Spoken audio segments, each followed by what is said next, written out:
There are a crap ton of books coming out in May.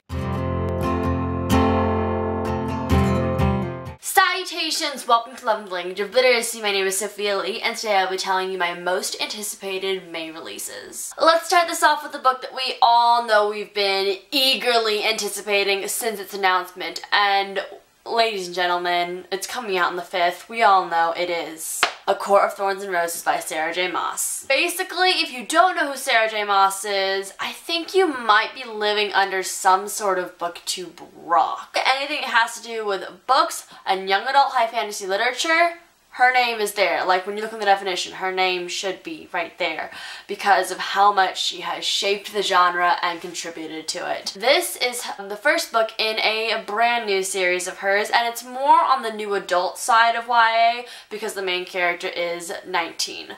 It is pitched as a Beauty and the Beast retelling that meets fairy lore. It follows a main character named...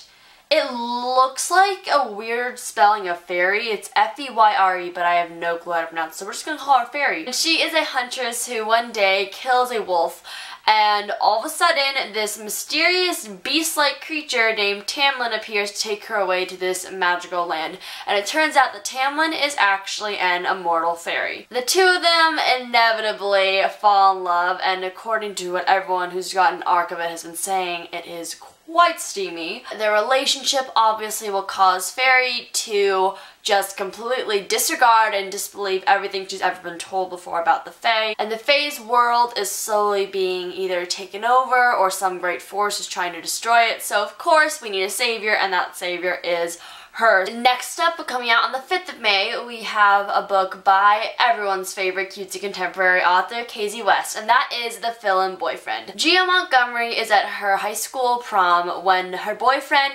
dumps her in the parking lot. Just a little tip for you guys out there. That's not that classy. She'd been waiting to show off Bradley, her boyfriend, to all her friends and been talking about him for months. But unfortunately, that ain't gonna work out. So in a last-ditch effort, she sees this cute guy in the parking lot and recruits him to be her fill-in boyfriend for the night. Afterwards, he completely disappears. She tracks him down, and then he has to go to his ex-girlfriend's graduation party, and she is serving as his fill-in girlfriend. They have a lot of confusion of feelings, maybe even some real ones developing, and then suddenly Bradley comes back into the picture and will probably toss the entire lie up. And of course it's going to be chaos, romance, and a ton of laughs if it's from Kasie West. Next up, we have a book coming out on the 12th of May that has been making quite a lot of waves recently, and that is The Wrath in the Dawn by Renee Ahdieh. Do not quote me on that for the pronunciation. This is a YA retelling of Scheherazade, and if you don't already know, the Scheherazade is my all-time favorite 1001 Nights story because it is just so awesome. I love the premise, even though it's quite, terrifying. The Scheherazade character volunteers to marry Khalid, who obviously takes a new bride every night, to get revenge for her best friend and all the other girls who have succumbed to this terrible fate. But gradually, she develops some feelings, and not everything is as it seems. So her goal is to break the cycle, but her feelings for him might be somewhat of a conflict. Then we have a book that you guys probably haven't heard of the author before, and I didn't either until last May actually. It is What Remains by Helene Dunbar, which is coming out on the 15th of May. She wrote These Gentle Wounds. It was an absolutely gut-wrenching, thought-provoking, tear-jerking book that I would highly recommend. What Remains follows a teenage boy named Cal Ryan who is in some sort of accident. It doesn't quite clarify in the synopsis.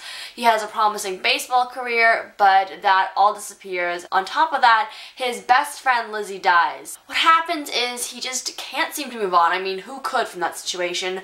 And he starts hearing some voices in his head. I think Cal might have a trace of PTSD. That was a big theme and central idea around These Gentle Wounds, and I'm really excited to see what she does with this premise because She just wrote about loss and grief so well when I read her debut novel last May. And then we have a book which I am so pumped about, and that is Extraordinary Means by the one and only Robin Schneider, which is coming out on the 24th of May. It took me a while to read the beginning of everything, and at that point, everyone who didn't normally read had read the book, so I had to jump on the bandwagon, and of course, loved it because it's Robin Schneider. Her new novel is a realistic fiction told with a dual perspective, gotta love that, in a place called Latham, which is a kind of hospital slash boarding school with apparently a lot of confusion and a ton of rules. This follows Lane, who has tuberculosis, who is reunited with his childhood friend Sadie, and the two of them apparently have this connection, and she's part of this group of just a bunch of wild kids that know how to break the rules and have fun, and I'm kind of getting a Looking for Alaska vibe from it, only because of the boarding school setting.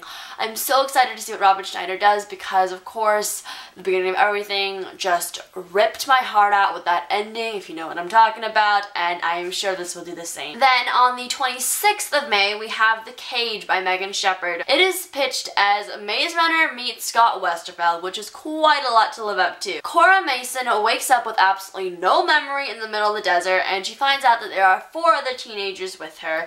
They have to cross areas of tundra and farm and jungle and an empty town and just all these weird sort of environments. They have no memory of how they got there, and they don't know why either. Until Cassian, who is their jailer, comes and makes them realize that they're not exactly on Earth anymore and that they are the animals in a human zoo, which is just mind-blowing as a premise to think about. Cora and Cassian eventually, fall in love. Everyone else is also wondering what is beyond the cage. Lastly, also coming out on the 26th of May, we have P.S. I Still Love You by Jenny Han. I absolutely fell in love with Jenny Han's writing earlier this year when I read To All the Boys I've Loved Before, which is of course the first book in the duology. This one follows Lara Jean, who of course did not intend to fall in love with Peter, but it happened. What can you do about it?